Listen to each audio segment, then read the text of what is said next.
All right, welcome back, guys. We are now in session 3, obviously. So, in the last video, if you don't remember, we talked about measures of center, or I guess all the different numerical descriptions of data that we can have. We talked about measures of center, measures of variability, z-score, outliers, unusual points, and then we ended with box plots and all the things we can do with those, okay? But we're moving on, session 3 today. It's gonna be fun, it's gonna be a lot of material. I hope you're ready to learn something, and let's get started. So, first thing we're gonna talk about, correlation coefficient.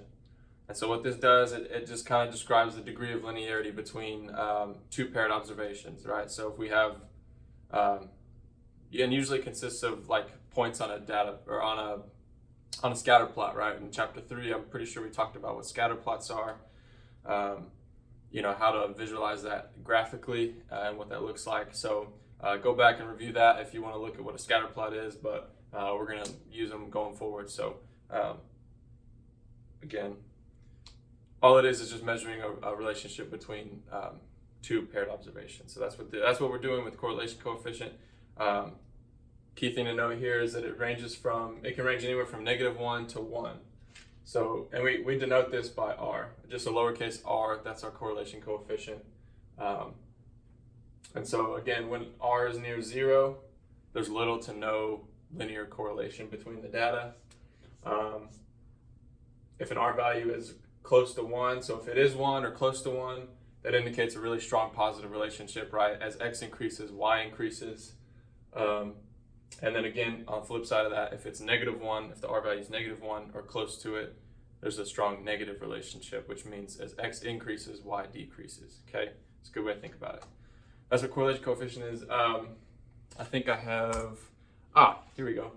I have kind of an example right here. I apologize if it's blurry. It's not blurry on my screen, but see here, we have our x-axis and our y-axis. It doesn't really matter what the context is. It just kind of gives you an idea of the points, right? You see a linear line right here that kind of comes down this way. That indicates a negative relationship. So obviously this is going to be a really strong negative correlation, right? -0.9. As you see here, as x increases, y decreases. Here again, we have kind of another negative linear relationship, but it's kind of a -0.5, so it's a moderate negative relationship, or it's not super strong, but there's still some sort of negative relationship there. Okay.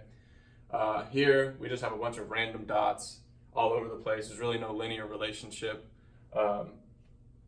That's kind of zero. That's about as zero as you can get. Okay. Again, 0.5. You see that kind of linear relationship as X increases, Y increases. It's not super strong, but there's definitely a linear relationship there. Again, 0.9. It's not a perfect line, but it's about as close to a perfect line as you can get. And that has a strong positive correlation as X increases, Y increases. And then here, this is actually a legit straight line. This R value is actually 1. So that means that these are in line with each other. There's definitely a perfect positive correlation, or perfect strong positive correlation between these values, whatever the context is. And I know this actually looks really, really scary.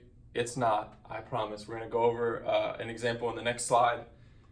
It looks really difficult, but I promise you it's not. If you look, some of these formulas may look familiar, right? I hope this looks familiar. Pretty sure this is just standard deviation, right? We've done this before, so it should be nothing new, okay? This is just the sum of the products of x minus x bar times y minus y bar. We've done that before, and again, we'll go over this in the next slide, but this is the formula for that, okay? And I've even made it easy for you. I've given you step-by-step instructions to follow in order to get the R value. So if you're confused, this is the slide for you, okay? But wait, there's more.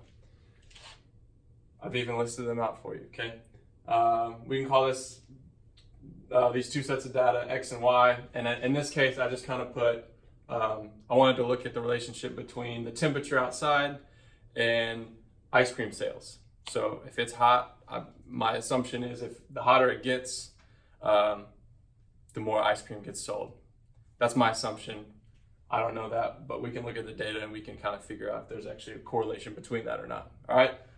So this is X, this is Y. Okay. The first thing I'm going to do is I'm going to calculate the means. All right. Find the averages.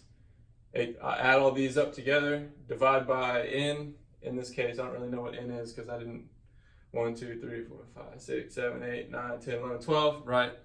So I divide the sum of these by 12, get 18.7. Do the same thing for this, I get 402. Okay, those are my means for X and Y.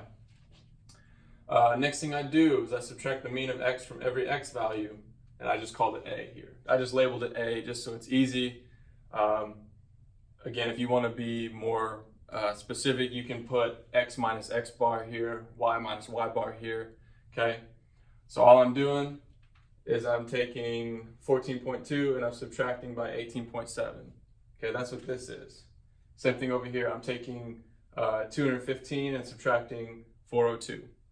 That's what I do here. And then I can just do this for all of those and I get those values. And then what I'm doing here is I'm multiplying A and B together, right? That's the top part of our R value, or our R formula, okay? X minus X bar times Y minus Y bar, all right? In this case, this times this would be 842, and so on and so forth, okay? You get it. And then I sum them. This is the sum, okay? Same thing for A squared and B squared. So X minus X bar squared, right? 4.5 squared is 20.3, so on and so forth. 187 squared is a big number, okay? So that's what this is. Step 4, sum them all up. We know how to do that. There's an Excel formula in there for you. Again, we're gonna go over Excel for you in just a second, but I think it's important to learn anyway. But sum these up, step 4. And then step 5, you divide by the sum of A times B by the square root of, goodness gracious, that step 5 is really weird, but to say it is weird, but to do it, it's really easy, okay? You put this sum up here on the top, A times B, and you put it over the square root of this times this. That's all that's saying, okay?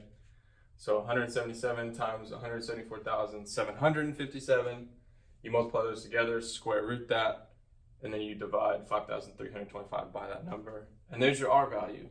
As you can see, that's a 0.9575. That's pretty close to 1, right? So that indicates a really strong positive correlation, right? So as X increases, so as this temperature gets higher, the hotter it gets, you can kind of guess that your sales are going to increase, okay? That's what this is saying. Step by step, again, the best way I know how to do it is there's Google Sheets out there, there's Excel out there. As you can see, this was done in Excel or Google Sheets, one of the two. And all I did was put the data values in and then solve for it and then sum it up. All this was done in Excel, right? Super easy, probably took like 5 minutes. And that's how you find R value. So it's super easy, okay? That's a step-by-step instruction. Again, easy way, Google Sheets and Microsoft Excel. There's a formula here that you can put in. I just put hours of sleep and test scores, right? We all need to sleep. We all need to sleep well in order to do well on tests, okay? There's a formula for that in Google Sheets and Excel, right? It's just called equal to, you just put the equal sign, correlation, and then your two data values, right? So A4 to A9, comma, B4 to B9, and that gives you an R value, okay? In this case, there's a moderate positive correlation. So I would still get a good amount of sleep for test scores, or for good test scores, but I don't know, it's not that important, I guess. It would be for me. Okay, again, we talked about correlation, but there is a thing I want to remind you, remember, we can always get confused with, we can confuse association and causation, right? That's one of the pitfalls we talked about in chapter 1. Never assume a causal link, okay? Association does not always mean causation. So what I mean by lurking variable is if we look at this scatter plot, you can kind of see there's a little bit of a nonlinear pattern here. It's what they refer to as a curvilinear pattern, I believe. I could be wrong in pronouncing that, forgive me. But I think it's pronounced curvilinear, I don't know. It's definitely got an I in there. But you can see there's definitely some sort of positive correlation, probably not super strong, but there's definitely a little one, okay? So the number of firefighters we have, right, as those increase, it seems like the damage gets higher, right? Again, association doesn't mean causation. And so there's a lurking variable here somewhere. There's a third variable in here that we have to look at. And I'm hoping you can guess what it is. If not, keep watching the video, I guess, because I'll tell you. All right, so the third variable, if you haven't figured it out, if you haven't screamed it out already, it's the seriousness of the fire. How serious is the fire? Because the more serious the fire is, probably the more firefighters you're going to need, right? That just makes sense, okay? This is the observed association, but this overall more than likely is the cause of these two things right here, okay? This is a pretty little, diagram just to kind of help you see it visually. Again, it's just a variable that's not measured in your observations or in your study, okay? It's neither the explanatory nor response variable. In this case, I think X is always your explanatory variable and Y is your response variable. Okay, so, but it does affect your interpretation of the data, right? So in this case, number of firefighters, damage amount, it affects those two things, okay? So this is why association doesn't mean causation. This is the lurking variable. So we have to keep that in mind, right? Whenever we do R values and all that stuff, just because there's an association there, that doesn't mean cause and effect, okay? So we have our first problem I want you guys to work in, okay? So you can use Excel or Google Sheets to do this. Again, like I said, I gave you the step-by-step instructions. You can draw this out in Google Sheets or Excel. It's gonna be super easy. You can use the correlation formula in Excel to figure out the R value, but I don't want you just to figure that out. I want you guys to do it, but then I want you to use the step-by-step method we talked about to see if you can get the R value that the Excel got, okay? That's what I want you to do. So take a minute, work on this with somebody, and we'll get back to it, okay? See you guys in a second. Hey guys, welcome back. Hope that was easy for you. Again, Excel is really useful in making work smarter, not harder. That's something I live by. I never want to work harder than I have to, and Excel allows us to do that. In this case, again, working smarter, not harder. I don't have the necessary tools and editing ability to teach you this and talk at the same time. Just can't do it. But good thing is YouTube does. So I found some videos on what's called a simple linear regression model. Again, this just ties in back to correlation coefficient, scatter plots, line of best fit. And so I want you guys to watch these videos, and it'll just teach you more about how to kind of analyze the linear data that you're given, okay? And then we'll come back and we'll talk about it. So enjoy. Welcome back. I hope you enjoyed that video. I know it's always nice to listen to somebody else speak other than myself. Again, nobody wants to listen to me for 3 hours, I promise you that, not even my wife. So, just real quick though, I wanted to talk about, I went ahead and watched all these videos beforehand, and I just kind of followed along in a Google Sheet. And so I just wanted to kind of talk about it real quick. As you can kind of see, I followed along, right? I did the X and Y, found the mean, X minus X bar, Y minus Y bar. And the cool thing about Google Sheets is, if I click on this here, right, I didn't have to like go in and do 1 plus 2 plus 3 plus 4 plus 5 and divide it by the number of observations that I had, right? Google Sheets has a formula for me where I just put in equal average and then the B3 to B7, and it just calculates it for me, right? Did that for this one as well. And then if you look at it, right, I did the same thing. I just did equal to B3 minus, and this money symbol, I know it's kind of confusing. Why is that there? Well, what I wanted to do was, since this is X minus X bar, this is the mean, this is the variable I constantly want to be subtracted, or I want subtracted from my values. And so this kind of helps this stay constant, right? Because if I was to do B3 minus B8 in general, and then I tried to copy this for every single one, it would go down to here, and then here, and then here. And I don't know, Google Sheets and Excel are kind of funny that way. So this money symbol just kind of helps keep that, like, I want to subtract by B8 every single time, okay? So I did that, and then you can see this little square in the corner here. I can just take that and drag it down to these 5 values, and it just plugs it in for me, guys. I did this all in like 7 minutes and 48 seconds. It was really easy. You just have to know how to work Google Sheets and Excel, okay? And again, there's formulas in the textbook. It gives you all that. And even so, like I can type in equals average, and all of these different ones come up, right? Weighted average, average, average if, all this different stuff, okay? So again, we can do standard deviation, right? We have standard deviation of our sample, standard deviation of our population. This is just regular standard deviation, okay? So just a bunch of different ways that it kind of does it for us. It, again, work smarter, not harder. So this is why I love Google Sheets, or I love Excel. Me personally, I know how to work Excel better than I do Google Sheets. But same kind of concepts, okay? If you know the formulas, if you know the shortcuts, it can really go a long way. So that's all I did with this one. All of these are just formulas that I plugged in and drug to the bottom here to figure all this out. Sum these two up. Y hat, right, that's our expected value of Y. And then I did our expected value minus our observed value.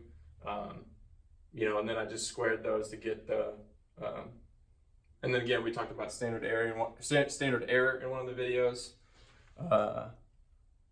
We got our line formula here. So standard error, right? I just plugged this in. I did the square root. It does a square root for us. Hey, though, there you go.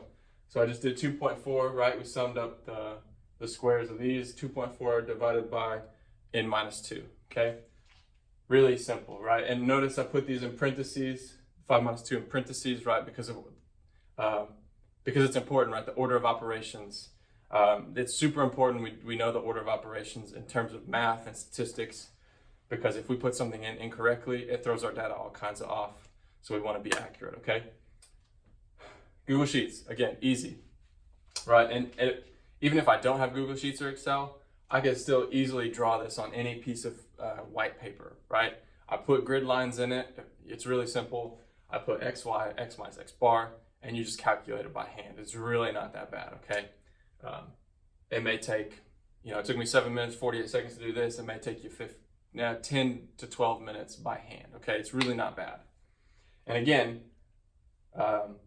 Google Sheets and Excel will even make graphs for you, right? If you just say insert a chart here, right? I can click the type of chart I want. You have all different kinds of line charts, column, all that stuff, okay? Pie chart, scatter plot, right? This is what I used. It does the data for you. You plug in, no, I don't want that. You plug in your ranges that you want. So in this case, I did my x-axis is this one, my y-axis is this one, and I just played with it until I did my line of best fit, got my r-squared value, and you guys talked about r-squared and all that stuff. So Google Sheets is amazing. Excel is even better, in my opinion. And that's how we do that, okay? That's all I really wanted to go over in terms of simple linear regression model. It's super awesome. It's helpful, and it just kind of helps analyze your data points in a much more efficient and easier way than kind of trying to do it and look at it yourself. So that's what we're doing. All right, let's move on. All right, we talked about scatter plots, linear regression, all that stuff. Now we're going on to probability. And I know, probability, oh no, what is that? It looks scary. It's not that bad, I promise. It's actually really easy, okay? So, in basic probability, we have random experiments. And we have a random experiment, right? And it's just an observational process whose results cannot be known in advance, right? So if I wanted to do an experiment and I don't know what's going to happen, that's just a random experiment. That's all it's saying, right? And so we can denote all these possible outcomes as a sample space, right? And we denote it as a capital S in this case.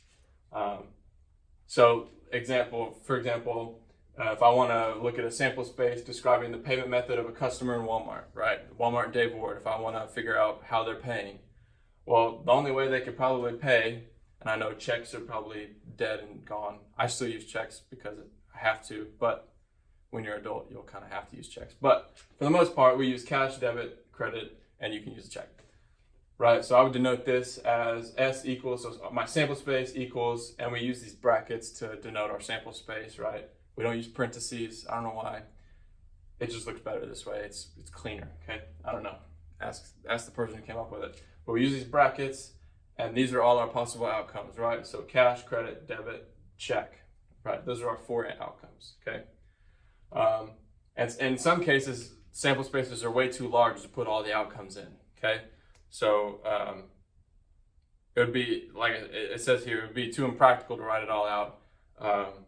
And I put, like, for example, if you have a continuous measurement, that's just too hard to write out all of the continuous measurements. It's impossible, actually. You can't do it.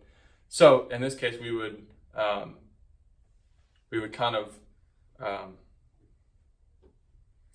of shorten it and make it into a general rule, if that makes sense. So like, if I wanted to describe, or I wanted to put a sample space for a randomly chosen student and I want to figure out their GPA, right? Their sample space, I would literally just denote it all X such that X is greater than or equal to 0 and less than or equal to 4.0, right? Because that's the scale of how GPA works. You can't get over 4.0. If you can, I don't know how you did it. And you can't get under 0. And if you did, you definitely wouldn't be in this class. So that's just an example of how we can kind of make it easier on us in terms of if we have a lot of outcomes, just to kind of simplify it down, okay? Another example would be number of YouTube hits on any given day, right? YouTube's a massive website, so many videos on there. People look at it every day. We just looked at videos earlier to classify the different outcomes of how many hits can be on a YouTube website per day. It would be astronomical, and we couldn't do it all. So you would just classify it as S. The sample space is equal to all X, such that X is 0 to blank, blank, blank, right? Infinity, it looks like. Again, these are just integers, right? Note that this is a discrete measurement, right? Discrete meaning these are just integers, they're whole numbers, but since the sample space would be so large, sometimes in discrete samples we have to simplify it because we just can't put all of that into a sample space, okay? So these are just a lot of I'm about to throw a lot of terms at you in terms of what probability is and all that stuff, but bear with me. We'll learn more about the different rules of probability, how to figure probability in just a little bit, okay? So now we're going to be talking about the actual individual outcomes in the sample space, right? That's just denoted as an event. It's just any subset of outcomes in the sample space. And a simple event, elementary event, we also call it, it's just a single outcome, right? One of the outcomes in the sample space. And again, a discrete sample space consists of all simple events. So in this case, all of these are simple events, all these are single outcome. And that's what a discrete sample space is, right? And you can denote it E1, E2, all the way up to however many you have, okay? Again, consider the experiment of tossing a coin, right? Your sample space, you have 2 outcomes for tossing a coin, right? Heads or tails, right? But the chances of getting either outcome are equally as likely. I have a 50% chance to get heads and a 50% chance to get tails, right? There's only 2 outcomes. But consider winning the lottery or buying a ticket for the lottery, right? Still 2 outcomes. You can win or you can lose, but probably not going to win, okay? I think the statistic is you have more of a chance to get struck by lightning 7 times than winning the lottery. I'll take those odds to lose, okay? They're not equally likely, right? Just remember that. So you can have the same sample space, same number of outcomes, but in some instances they're not as equally likely to happen, okay? So that's just something to keep in mind. It's not, you know, it just, again, deals with more probability, and we'll get more into that in a minute. But again, we classify these simple events, but they're the building blocks for what we can define as a compound event, right? And a compound event, all that's saying is it's just a subset that consists of, again, a subset is a smaller set of the sample space. I hope that makes sense. I said set a lot, but you have your sample space, right? So, and I have an example on the next slide, right? So, for example, you go to Amazon's website, right? Books and music. You probably bought your textbook from there. I hope you did anyway. If you didn't buy your textbook, shame on you. Go get it. But if you were to buy something from this category here, there's 7 different categories that you can choose from, right? Our sample space is books, DVD, VHS, magazines, newspapers, music, and textbooks, okay? So in these compound events, just a smaller set from the sample space, we can define a compound event as electronic media, right? So if I wanted to split the sample space in terms of which one is electronic and which one is print, that's what this is, right? So I can separate these simple events into a smaller subset, and we call those compound events, right? So electronic media, we can define it as A, and that means music, which is digital. You can buy music on, you have Spotify, digital music, all that stuff. DVD, I think Amazon Prime actually has a music service now too. So music, DVD, and VHS. You can buy DVDs digitally now. I think VHS is dead. I don't really know why that's a digital electronic media, but anyway, you get my point. It's dead. Anyway, but in this case, that's again 2 or more simple events combined to a smaller subset. That's a compound event. We can do the same thing for print periodicals, right? If I wanted physical print, I can make a smaller subset and we can denote it as B, books, magazines, newspapers, and textbooks, right? If you add all those up, that's still 7, right? That includes our entire sample space, but I can break them up into smaller subsets called compound events, okay? So what I want you guys to do, I want you guys to look at 5.1 in your books, and I want you guys just to look at it, work it out with a partner, and we'll be back here in just a second to talk more about probability.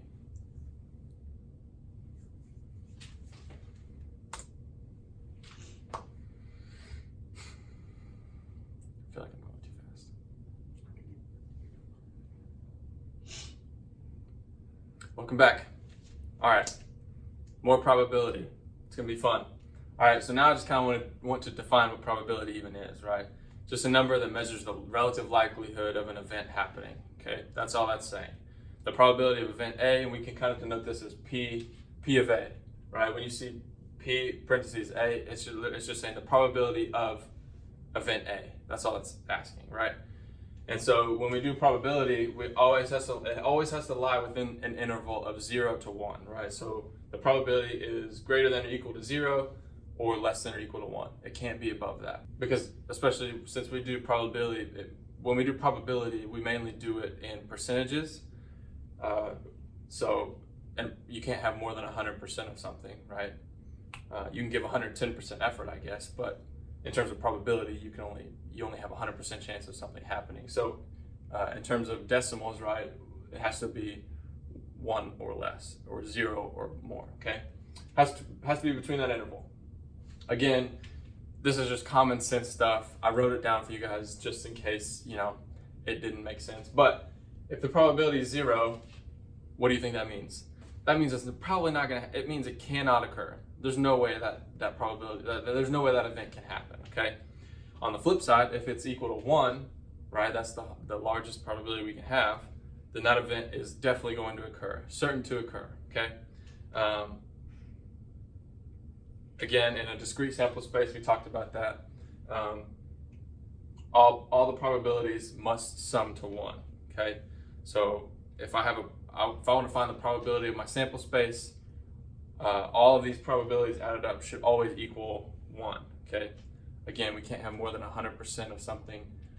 So we have to make sure that we have our probabilities equal to 1, right? And again, that comes with, there's rounding errors and all that stuff that we can kind of run into, but you know, that's where you guys can kind of just play with the probability, round up, round down to get to 1. Okay. So what exactly is probability, right? We kind of have 3 different views of it. We have 3 different ways of determining probability, right? We have our relative frequency. We'll talk more about these in the future, in the next couple of slides. But empirical probability, right? We use actual data to use to estimate the probability of various events, right? We have data. We find out, our frequency divided by our number of observations, and that's our probability in terms of relative frequency. Okay. We have our classical approach, which is just a theoretical probability. We assign probabilities in a way that satisfies a set of formal mathematical rules. All this is saying is I deduce probability based on, deduction, right? If I can, common sense, if you will. If I flip a coin, what's the probability that it's going to be heads? Well, if there's 2 outcomes, I can deduce that it's probably going to be 50% that I flip a head, right? Okay. That's what that's saying, right? And then subjective probability, just an expert's opinion, right? We use prior knowledge from a similar situation in order to estimate probabilities, right? That's what that means, okay? And we'll go more about this in the next couple slides, right? So empirical probability, right? We have our outcome, 1, 2, 3, 4, 5, 6. I would assume that this is, again, rolling a 3. So this looks like a dice. Rolling a dice, you have 6 sides, 1, 2, 3, 4, 5, 6. And then this is just the frequency of how often that occurred, okay? In our sample space. So our total sample space is 100. I just listed all these just so you can kind of see it. Rolling a 3, use a table. If we rolled a 3, it happened 22 times out of our 100 sample space. Again, that's 0.22, so 22% of the time you rolled a 3, okay? What's the theoretical probability of rolling a 3? Again, we'll talk more about theoretical in the next slide, but I just wanted you guys to kind of get a look at it. Theoretically, I can deduce that there's 6 sides of a dice. 3 is one of the sides, right? So I have a 1 in 6 chance of rolling a 3. That's a roughly 17% chance that I'm going to roll a 3. Okay. Same thing for here. Just using the data that we have, using the data we're given to figure out our probabilities. Okay, that's what this is saying. Again, relative frequency, right? You divide your frequency by the number of observations, right? That's what this is saying. F over N. We talked about relative frequency in chapter 3, I believe, when we did frequency distributions. That's all this is, kind of. Classical approach, theoretical probability, right? Using deduction to determine probability. Again, a way you can find theoretical probability, just like I did in the last one, number of ways an event can occur. How many times can you roll a 3? How many different ways can you roll a 3 on a dice? Uno ways. I don't know why I said uno mas. One more. 1, right? You can only roll it one way, and then the total number of possible outcomes. There's 6 possible outcomes for rolling a dice. 1 divided by 6. Really easy, okay? Deduction.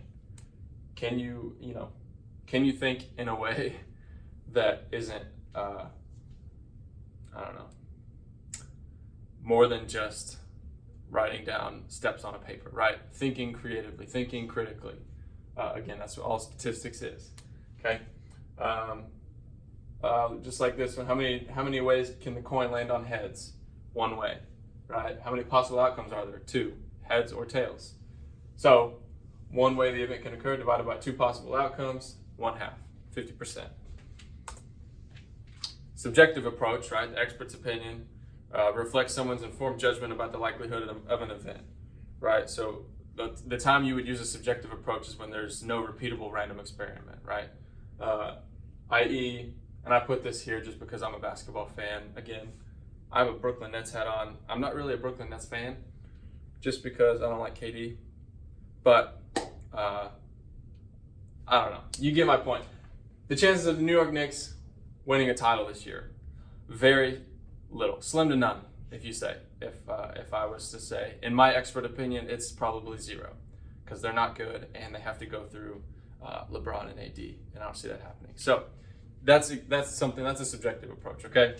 I got this hat in New York. Well, my wife got it in New York. That's the only reason I wear it. I love my wife. I hate it for you. Sorry about that.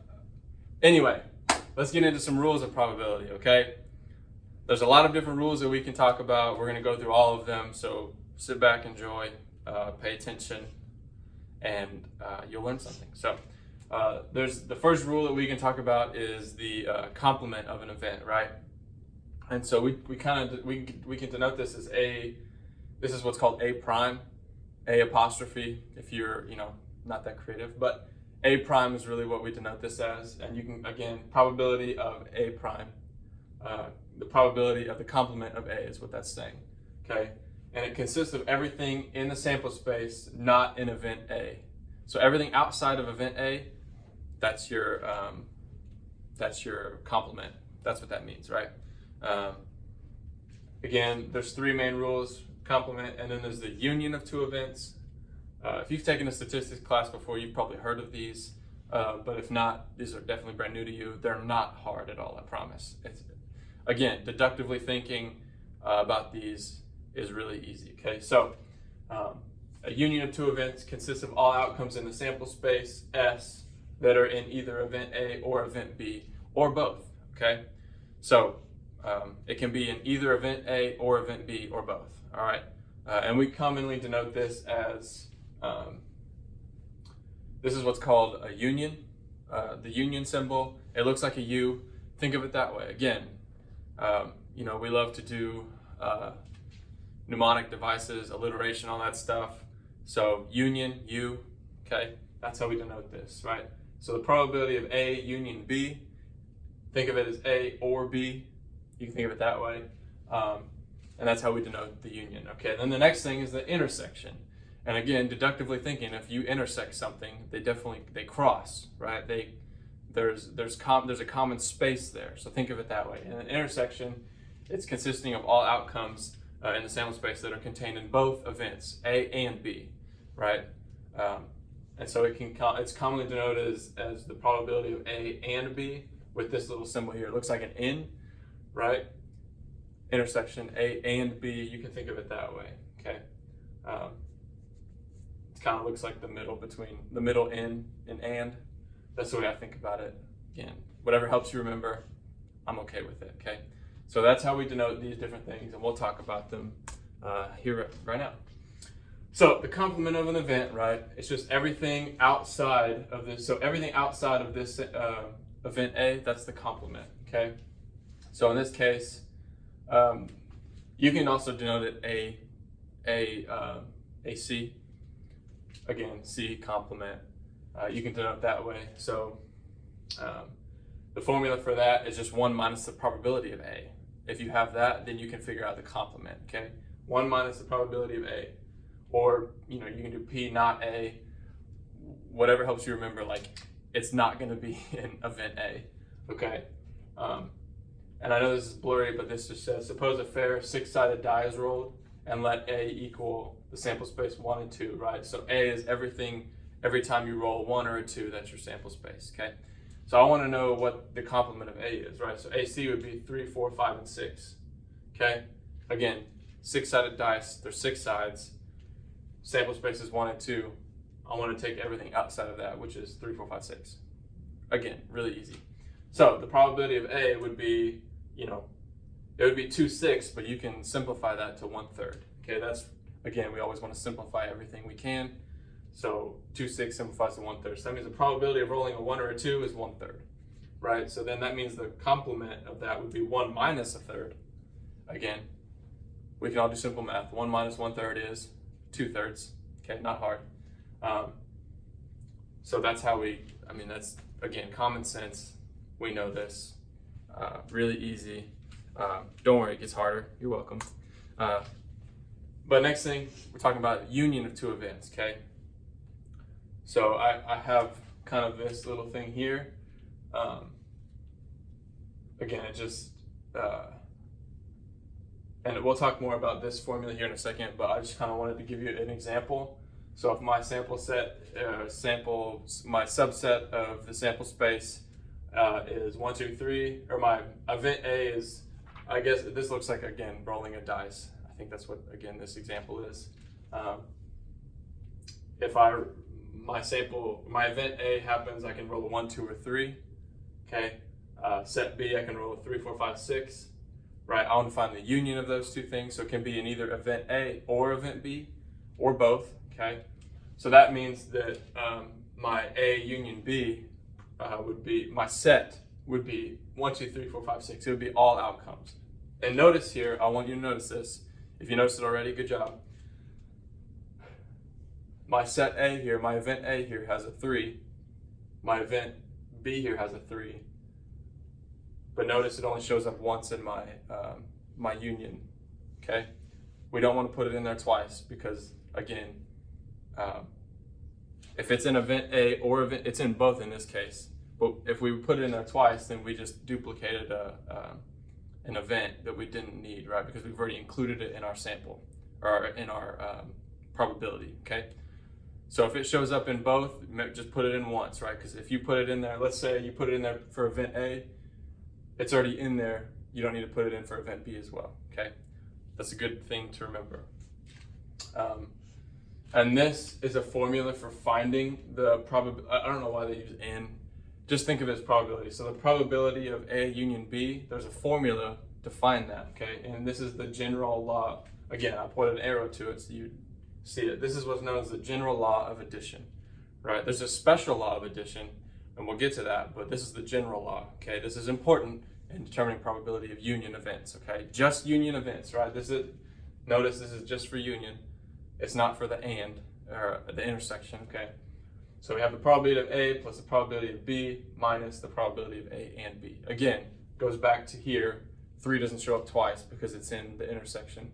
That's why we kind of have to subtract from the probability of A intersect B. So I hope that made sense. We'll go over some examples, don't worry, but that's the union of two events. So the next thing, again, we talked about it, the intersection of two events. Again, we have the same sample space, okay? 1, 2, 3, and then 3, 4, 5, 6. So that means the intersection would literally just be this one singular point 3, okay? They share this, which means that's the intersection. That's the only possible outcome for A and B, okay? And there's an example set C. Again, I put a different thing in here for you guys. Let's just say event C is all the even integers, right? So even integers, 2, 4, 6, 8, 10, 12, 14, 16, 18, all those. And then our set D is those odd integers, right? 1, 3, 5, 7, 9. Again, is there any intersection in those two sets?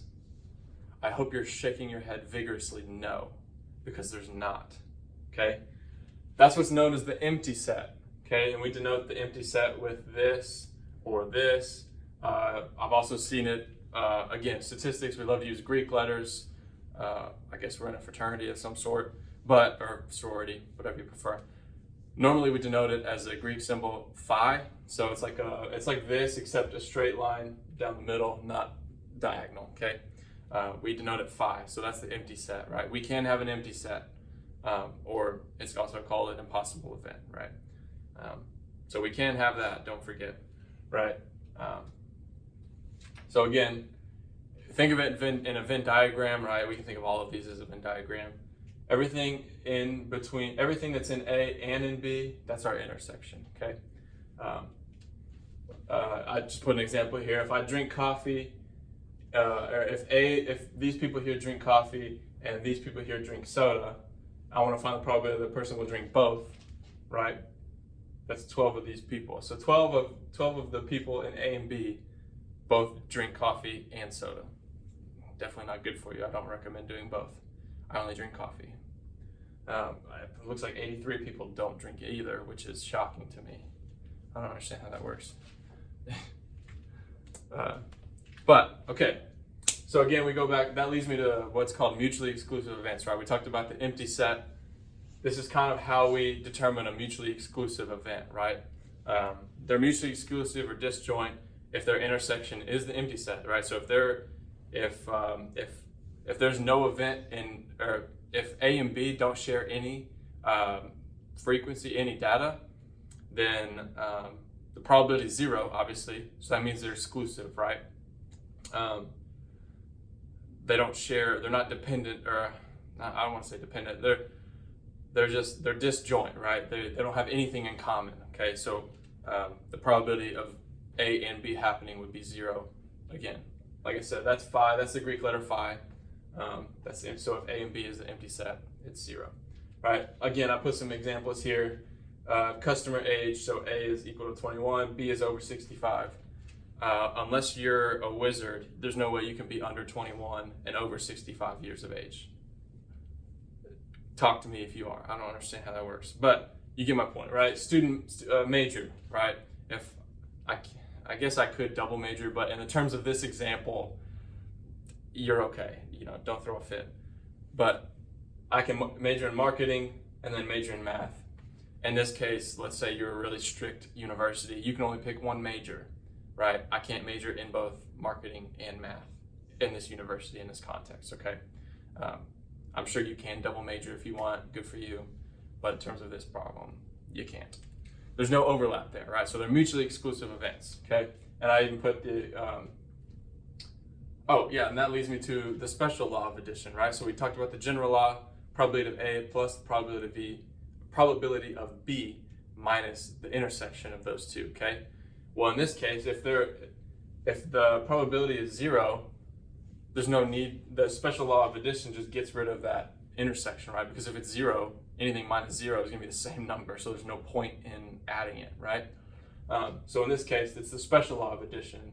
So that means the probability of A union B is just equal to probability of A plus the probability of B, okay? That's all that's saying, right? And again, we go back to customer age. What's the probability? The probability of being under 21 years of age is 0.28. Probability of being over the age of 65 is 0.12. Well, since these are mutually exclusive events, right, I can't be both under 21 and over 65. I can just add these two together and I don't have to subtract by the intersection, okay? And that gives me my probability of being either or. And usually you can, I like to think of the union, right? If you read a word problem, let's say, I meant to say this earlier, but if you read a word problem and you say, find the probability that this happens, that either, let's say it says, find the probability that either this happens or this happens, and usually they may leave the word or out. If you see the word either, you can probably assume that it's gonna be a union, right? Okay, so think about it that way. I meant to say that earlier. It's just a good rule of thumb if you see that, okay? So the probability that you could be either under 21 or over 65, you just add these together, you get 0.4. So 40% chance you're either under that age or over that age, okay? Since these events do not overlap, right? Now we're getting into conditional probability. I know this video has become long. It's been a while since we took a break. Bear with me, we're almost done. You get to work some problems hopefully soon after this, okay? So just bear with me, all right? Conditional probability. Probability of event A given that event B has occurred, right? We commonly denote this as the probability of A, vertical line B. All this is saying is A, what's the probability of event A occurring given event B has occurred, right? That's all that's kind of saying, okay? So if event B has already occurred, what's the probability of A happening? That's what this is saying. And the formula for that is obviously in bold, big letters right here. So again, probability of event A happening given that B has occurred, okay? And a lot of times in word problems, as well with this kind of conditional probability, they won't say it like this. They may try and confuse you, right? And they may make you think it's an intersection, but just read it very carefully, because a lot of times they'll say,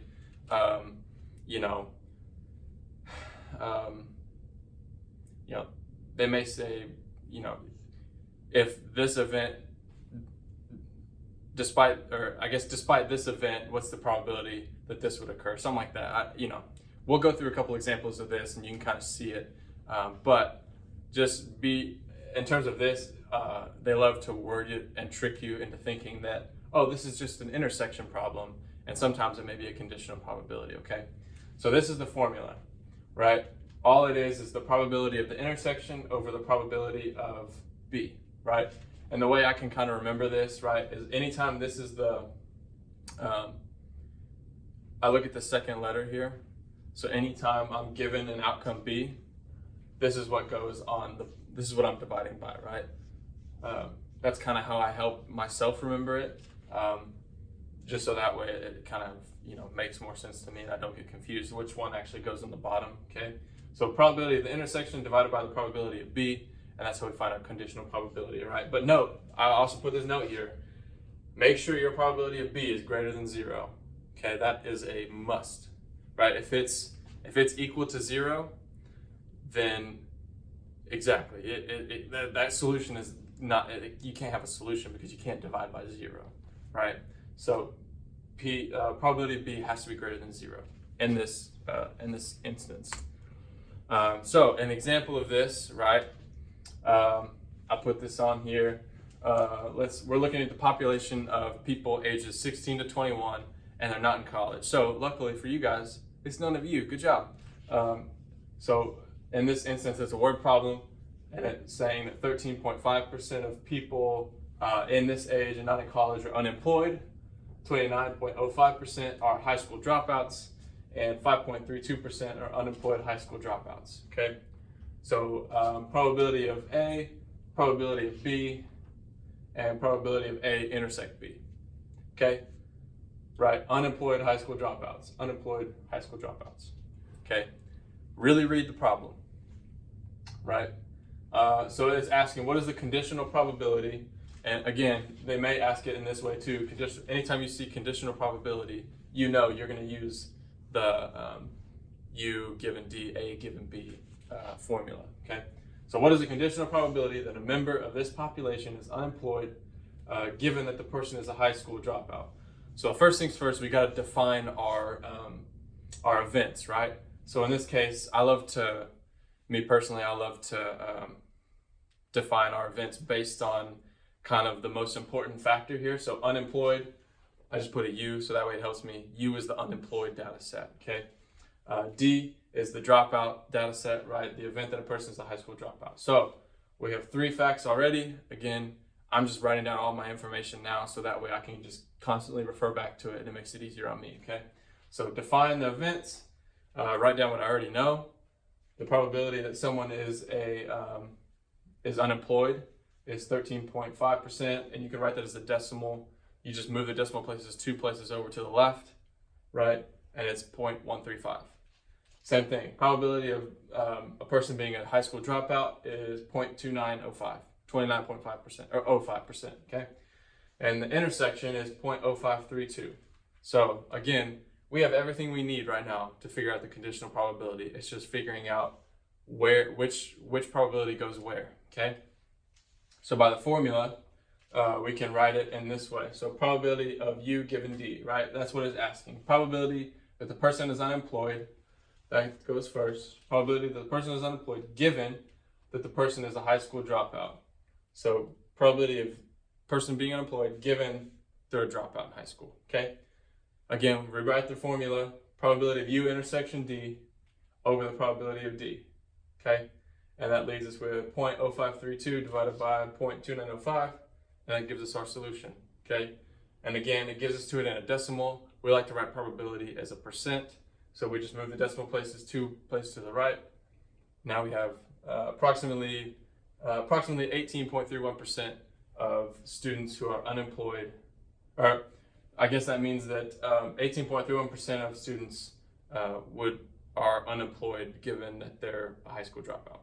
Okay, and again, I just kind of put this here as like a analysis for you guys, so that way you can kind of see like, why is this useful? Well, if you can kind of you can kind of see the probability of this happening is greater than this one, right? So 18.31% that they're unemployed given that they're a high school dropout, right? This is greater than the percentage of them being unemployed. So that means that knowing someone's a high school dropout will alter the probability that the person is unemployed, right? knowing that they're a dropout, it'll alter that probability, okay? So it's important to kind of analyze that and look at that, okay? That's how we use this given or conditional probability statement, okay? This one's nice because we have what's called a general law of multiplication, and we use the conditional probability formula to help us get this general law of multiplication, okay? So we have our conditional probability formula, right? This is the one we just worked. Algebraically, if you can figure it out, we can rewrite this formula here to figure out the intersection of an event, right? So algebraically, if I look at this, I can just take this and I can multiply on each side because it's algebraically. I can multiply the probability of y on both sides, and it gets rid of this, and I then have my intersection, okay? That's what this is saying algebraically. It's just what it means. I can rearrange the formula to figure out the outcome that I want, okay? So I can rewrite it to where the general law of multiplication is the probability of x and y. So if I want to find the intersection of event x and event y, I can just take the probability of x and multiply it by the probability of y given x. Or I can also do the probability of y times the probability of x given y, right? These are the same statements, but depending on what probabilities you're given, you may have to rewrite the order in which it's given to you, okay? So this is important. We don't want to mix these up, okay? You can't put probability of x times the probability of x given y. It's not going to work, okay? You have to do it in this order, all right? So pay attention, and it'll make sense to you, okay? There is a special law of multiplication. Again, we always have a general rule and a special rule. There's always an exception to the general rule. So we'll get into that in a second, but I wanted to go over the general law, okay? So we're giving you another word problem and an example because I like you guys, even though I've probably never met you before in my life, but you're good. Suppose 30% of video games are purchased as digital content, okay? So again, we go back to the digital content. 30% of games are purchased digitally. And then of those games purchased as digital content, right? So given that these games, this is what this is saying, given that these games are purchased as digital content, so there's our given statement, 47% are acquired from a gaming website. Again, that's conditional probability right there. Given that this has occurred, what's the probability of they were acquired from a gaming site? It's 47%, okay? That's what this is saying. So now it's asking, what is the joint probability that a video game was purchased as a digital content through a gaming website? Again, joint probability, joint, intersection, and, right? Think of it that way, okay? So what's the joint probability that a video game was purchased as a digital content through a gaming website? Again, first thing we have to do is define our events, right? So again, I like to do it mnemonically, stuff like that. So D, I've set event D as the game was purchased as digital content, and then G I've set as a video game purchased through a gaming website. Really easy. Okay? Next thing we do is we write down what we know, which helps us figure out what we don't know, okay? Probability of D, so the probability that the game was purchased as digital content was 30%, 0.3, okay? Again, this goes back to, the conditional probability, right? The probability that the game was purchased as digital content. So given the event D, the probability of G occurring is 0.47, right? I hope you guys understand that. If not, read it again, okay? This is a lot of times how they'll set up the conditional probabilities on you, okay? They'll give you the given statement first, and then the probability of the other event occurring, right? That's how they'll usually set up conditional probability, okay? So by the previous formula, we talked about the general law of multiplication, okay? We can rewrite it as the probability of D intersect G. We can just multiply these two together, right? It's really simple. 0.3 times 0.47 equals 0.141, right? So there's a 14.1% chance of video games,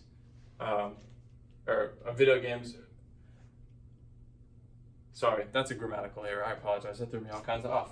So there's a 14.1% chance of video games that are purchased as digital content through a gaming website. That's what that's saying, okay? I hope this makes sense, all right? Okay, we've covered a lot of material, all right? I hope your brains aren't dead. But here's a break for you guys. Here's 3 problems I want you guys to work through, okay? Work with people. I don't know how many people is in the class. You can work on it as a group, a whole group together if you'd like.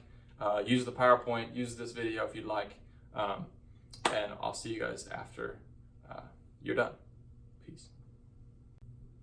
All right, guys, welcome back. We're going to continue on with more probability.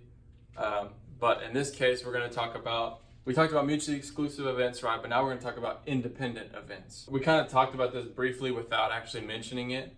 But, we talked about, I think it was on the first word problem, the probability of A given B was greater than the probability of A, right? So that just notes that if those 2 probabilities are different from each other, they're dependent, right? That's all that's saying, okay? So I just put an example here, text messaging and young people, okay? I still consider myself a young person. I'm only 24. I'm definitely not old by any stretch of the imagination, but these are definitely dependent of each other, okay? More and more younger, the younger you are, probably the more you text, the more you use your phone probably. So you can definitely imagine that this would be dependent. And so again, on the flip side of that, I just kind of put, again, as the definition of independence, right? Event A is independent of event B if and only if, that's an important thing, if and only if. So that means it's independent only if this probability probability of A given B is equal to the probability of A, okay? Simple, easy, but it's important and people forget it sometimes, okay? So if these 2 are equal, they're independent events, right? So, and I just put, for example, text messaging among high school students, so the same age, but based on gender, right? So in this case, these are definitely probably going to be independent events because whether you're in high school or not, or whether you're in high school and whatever gender you are, male or female, it's probably not going to affect the probability of your text messaging habits, okay? I definitely don't see that as independent events, okay? So, or I don't see those as dependent events is what I mean. I apologize.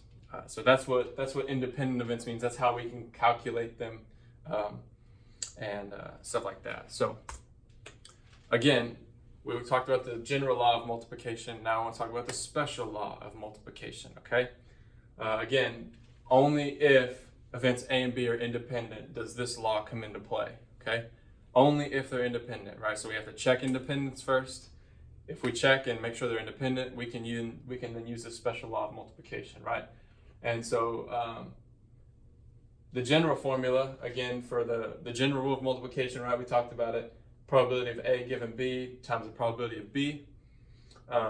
If they're independent, you can literally just take this out and replace it with the probability of A, right? It just becomes the product of the individual probabilities, okay? Since they're independent, you can do that, right? I hope that kind of deductively makes sense. And in this case, it can be done for multiple independent events, right? So if I'm trying to find the probability of A1 intersect A2, intersect A3, 4, 5, all the way up to however many, all I have to do is just multiply the different events probability. It's really simple. We've covered a lot of different rules. I know your brains are probably fried, but it's okay. These problems are really cool. They're really good for you. Work them out. Again, use the PowerPoint, use the video if you need, and we'll get back to it after this, all right? Just a little bit longer. All right, guys, welcome back. I hope those problems weren't too bad for you guys. The last kind of topic we're going to talk about today is what's called contingency tables, right? And this is another visual representation of data that can be used to estimate probability, okay? And so, again, since they're usually estimated as relative frequency, right? Frequency divided by the number of observations, we can use tables of relative frequencies. They're not like frequency distributions. They're similar, but not not in this context, right? Not in the context of probability, okay? And we can use them to learn about relationships, right? And these are useful in business planning, right? Again, we talked about businesses love to be proactive instead of reactive, right? So if I can figure out the probability of something occurring, that allows me to take action on it before it actually happens, okay? So that's why this is important in business planning, okay? Contingency table is just a cross tabulation of frequencies into rows and columns, right?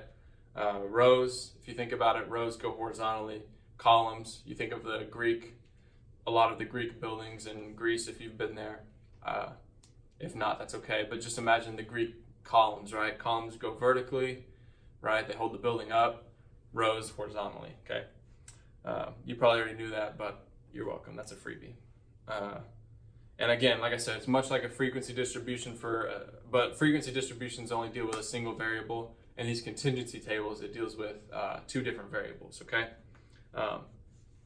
Again, rows and columns. So the way you can kind of figure out how many different cells you have, it's really simple. You take the rows and you multiply it by the columns, right? So if I have 3 rows and 3 columns, I should end up with 9 individual cells in each contingency table, okay? That's how we can kind of help us determine I guess the vastness or the multitude of a contingency table, okay? And then we have 3 main types of probabilities that we can look at using these kind of tables, okay? And we'll talk about each one of these in the next couple slides, okay? So we have marginal probabilities, we'll talk about that. We have joint probabilities, we'll talk about that. And then we have conditional probabilities, right? We've learned about all 3 of these already, okay? Joint, intersection, marginal, like the A union, all that stuff, right? Complement, stuff like that. And then conditional, right? A given B, B given A, stuff like that. So the example we're using in this instance for a contingency table is a sample of 67 people in a top tier Masters of Business Administration programs from different schools, okay? That's all. This is what we're looking at for the next couple slides, all right? And we'll get more in depth into this, okay? So just notice we have salary gain, right? Small, medium, large. We classify them as S sub 1, S sub 2, and S sub 3. And then we have our tuition here, okay? We have a low tuition, under 40K, T1, medium, T2, high, T3. This is what a contingency table looks like, right? It doesn't look all that daunting, okay? Not that bad, right? We have our row totals here, and we have our column totals here. Again, column total is 5 plus 7 plus 5, 17, 10, 11, 12, 33, right? It's really simple, okay? So let's talk about marginal probabilities, all right? And all this is just a relative frequency that's found by dividing a row or column total, right? So these 3 by the total sample size. So dividing 17 by 67, 16 by 67, that's what marginal probability is, okay? And I just gave you guys an example, right? So 33 out of the 67 schools had a medium salary gain, right? So 33 out of 67 schools had a medium salary gain, okay? So the marginalized probability of a medium salary gain, we can just classify it as the probability of S2, okay? All it would be 33 divided by 67, and you get 49.25%, right? 0.4925 as a percent, 49.25. So in other words, it just means the salary gains at about 49% of top tier schools were between the ranges of 50K and 100K. 49%, that's pretty good. That's the bulk of your data right there. That's half your data. Okay, so that means a lot of this is kind of where you center your data, it looks like. So that's what that means in terms of marginal probabilities, okay? Again, these are really quick. This can you can kind of do these for all of them, right? You can find the marginal probabilities of small salary gains, large salary gains, and then low, medium, and high tuition. Okay, you can do that for all of them, right? Joint probabilities. You can just do each of the 9 main, I put 9 here just because there's 9 cells. That's the example we're looking at. It could be 18, 36. This is just the nth number of cells, okay? That's all this is saying. So don't confuse 9 with like the overall general. It's just for the example, okay? So each of the 9 main cells is used to calculate the joint probability representing the intersection of 2 events, right? Well, looky here. Here's 1 event. Here's 2 events. This is the intersection of those 2 events, right? I'm using the individual cell, and that's the intersection, okay? That's where they meet, right? So a large salary gain with a medium tuition, there's one of those, one student, I believe, like that, okay? So again, for example, the upper right-hand cell, right? It's the joint event that the school has a low tuition and has large salary gains, okay? So it doesn't happen that often with a low tuition school, but again, never say never. You're telling me there's a chance. I think it's Dumb and Dumber. I don't know. I love that movie. I relate to them. But anyway, I lost my train of thought. So low tuition has a large salary gain, right? We can denote this as the probability of T1 intersect S3, right? Again, notation is important, right? Accuracy, we never want to denote the wrong thing. This just helps, again, that's why we put these S1, S2, S3. It just kind of helps us go back real quick and look at the data, okay? So since only 1 out of the 67 schools are in this category, all it is simply saying the intersection of this is 1 out of 67 or 0.0149, which means that there's less than a 2% chance that a top tier school has both low tuition and high salary gains, okay? But again, there's still a chance you could be the one person who, gets a great deal out of school, but makes a lot of money. So that's what joint probability is, just taking the individualized data from the cells and dividing it by the total sample size, okay? Last thing we got is conditional probabilities, okay? These are often found, or actually these are always found by restricting ourselves to a single row or column, right? So restricting ourselves to this row or this column, okay? And it's again, a conditional probability. It's a given statement, right? So a lot of, like, for example, suppose we know that a school's MBA tuition is high. So right, we know we're gonna be in this column here, okay? We restrict ourselves to 32 schools in the 3rd row. The conditional probabilities of any event may be calculated. We can look at small salary gains, right? So we want to find out that given that there's a high tuition rate, what's the percent that it's a small salary gain? That's kind of what this is saying, okay? So we can denote this as the probability of S1. So what's the probability that you'll have a small salary gain given that the tuition is high, okay?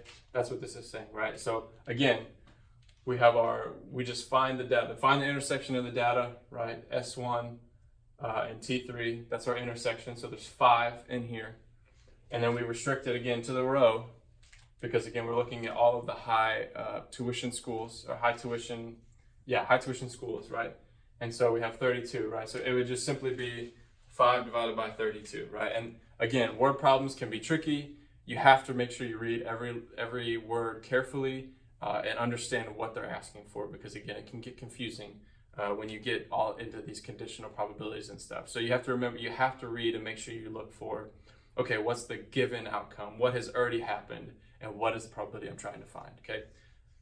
So it's important to do that, right? So 5 divided by 32, 5 divided by 32, and we get 15.1563.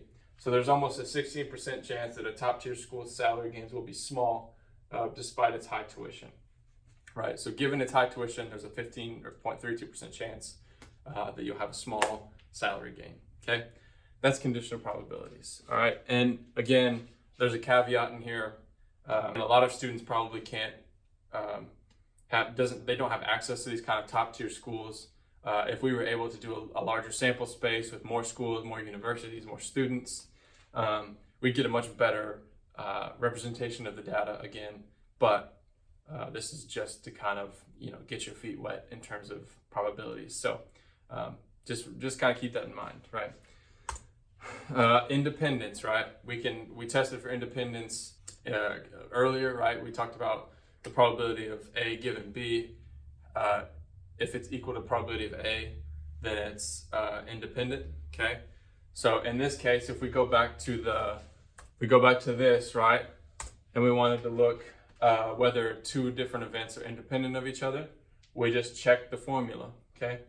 So for example, again, we look at conditional probabilities for independence. Okay.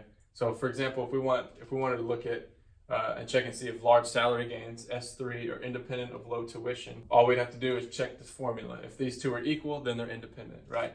So the probability, why is that so small? I don't know. The probability of S3 given T1, right, that's equal to 1/16. Okay, again, S3 given T1, 1/16. Okay, and then we check that with the probability of S3, 17 divided by 67. Okay, the total, again, that's marginal. 17 divided by 67, we get 0.235. Are those equal? I hope you're screaming no. Okay, if not, then we may have an issue, right? So these are not independent of each other. They're not independent. Large salary gains are not independent of low tuition, right? There's some sort of dependence in there. Okay, and again, that you can kind of see that in the data anyway. The higher the tuition, you can kind of see the larger salary gain. You can kind of see that in the data already. Again, that goes back to that caveat of it's really underrepresented data sample space. If we had more samples, we'd kind of get a better view of it. But for just looking at this, the higher the tuition you have, it kind of looks like the higher salary gain you have as well. But these are not independent of each other, and you can kind of check that for all of them, okay? Again, it's these kind of contingency tables. Wow, that's really blurry. I'm really sorry. These contingency tables are super easy to read, super easy to figure out, and they're really helpful in terms of analyzing your different probability data. Okay, but relative frequencies, right? There are ways, I know this is really blurry, I apologize, but relative frequencies, we can, instead of putting like frequency here and then adding up all the frequencies and stuff, we can just do relative frequencies where we can take this and divide it by, it looks like they divided it by our total sample space here. So you can do F, so F of ij, so F of 1, 1, first cell in the first column of the first row, right? That's all that's saying. This would be 2, 1, this would be 3, 1, 1, 1, 2, 2, 2, 3, 2. That's all that's saying, so don't get that. That's not like a huge deal. But you just divide the frequency, right? So in this case, you would divide 5 by 67, and that gives you your relative frequency. 10 by 67, 1 by 67, and then you put the decimals in the corresponding cells, and that's your relative frequency. And notice here, all these frequencies here and the row totals sum to 1, right? They have to sum to 1. They can't sum over 1 or under. It has to be exactly 1.0, okay? That's how we can kind of judge our relative frequencies here. And just for poops and giggles, I kind of put this symbolic notation for you, just so you can kind of see the different probabilities of the contingency tables, right? So again, we talked about joint probability. These are all of our joint probabilities, right? Our intersections, that's what goes in here, right? Okay. So as you can see, the probability of T1 and S1, T1 and S2, T1 and S3, T2 and S1, so on and so forth. You get it, okay? And then these are just the singular probabilities, okay? Of S1, S2, S3, and then T1, T2, T3. So that way, if you ever are like, this doesn't look right, I think I put something in the wrong place, you can come back here and say, okay, did I figure out that this is the did I calculate this correctly in terms of the intersection? Okay, that's the symbolic notation. All right, so you've learned everything that you can learn today. I hope you've enjoyed it. Hope it's fun. Hope it's been fun. Last thing I want you guys to do: work with your friends and your people in your class. Work with Mrs. Bernardi, and I want you guys to do these 4 problems here. Okay, 5.35, 5.37, and then these 2 problems are together. You have to do 5.38 first to figure out 5.39. That's the last thing I want you guys to do. And then actually I have some announcements after this. So when you're done, we're gonna finish the video out after this, okay? So I'll see you guys in just a second. Okay, welcome back. Last thing before we leave for the day, okay? This is the third class, okay? So again, this is an 8-week course. So our fourth class will be next Monday. And I'm pretty sure the fourth class is October 21st. I'm pretty sure. So that means it's a midterm week. So that means we have a test, all right? And don't worry, it's just gonna be over videos 1, 2, and 3, okay?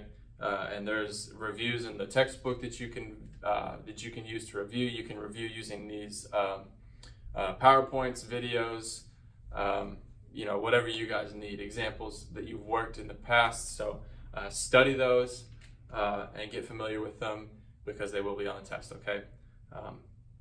Everything we've covered will be on the test in the first 3 videos. I never want to be the type of teacher who teaches you something and then puts something completely different on the test. I hate it when my professors did it. I don't want to do it, okay? And so if I do, please call me out on it and I will, do better next time, I guess. But I will say I'm helping you guys out because we've covered a lot of information, and I know I don't expect you guys just to memorize it and then regurgitate it back on a paper for me, okay? I want you guys to actually, take something away from this class. And in the real world, you're never gonna be expected to memorize 100% of the things you're asked to do. I know I certainly am not. I have cheat sheets everywhere, shortcuts and all this stuff that I've written down. So what I'm going to allow you to do is I've given Mrs. Bernardi a bunch of 3x5 note cards. You get one, okay? You can write on it front and back, as small as you can, as big as you want, whatever, okay? You can write down whatever you want on it, right? If you're not worried about the test, you can draw pictures on it for all I care. But if you're, you want to learn something and, have a useful study tool or cheat sheet for your test, you can write formulas down, you can write definitions, you can write examples, whatever you want, okay? You can bring that with you on the test and use it. So you're welcome. I will say you can use a calculator on the test, but note that your work will need to be shown, okay? I don't ever, just if you can do it on a calculator, it doesn't prove to me that you actually know how to do it, okay? We've talked about step-by-step instructions. I expect you guys to do that. Again, I was going to let you guys use Excel or Google Sheets, but I changed my mind. You guys can just, you have scrap paper. You can, if you can do it in Excel, you can write it down on a piece of paper, okay? Again, it goes back to just putting the grids down, putting your data points, and then finding the mean and all that stuff, right?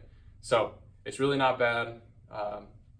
And again, it'll be the first thing Monday, right? So we're not gonna have a class and then a test after that, right? I don't expect you guys to learn material and then take a test on it right after that, okay? So what we're gonna do is we're gonna have a test first thing Monday morning, it's 12 p.m. when you have class. First thing at 12 p.m. when you come in, take the test. I'd say it'll last for about an hour, and if y'all are done sooner than that, fantastic. But you can't leave because we have a video for you guys after that as well. Again, we have 8 weeks to teach you all this stuff, and we can't just fit it all into 6 weeks if you count the final. You know what I'm saying? So that's just impossible to do. So we'll have class after, and y'all will learn some new things, and we'll get going. Okay. So I hope you enjoyed this video. I've enjoyed teaching you today, and study, and we'll see you next week. Okay. Have a good one.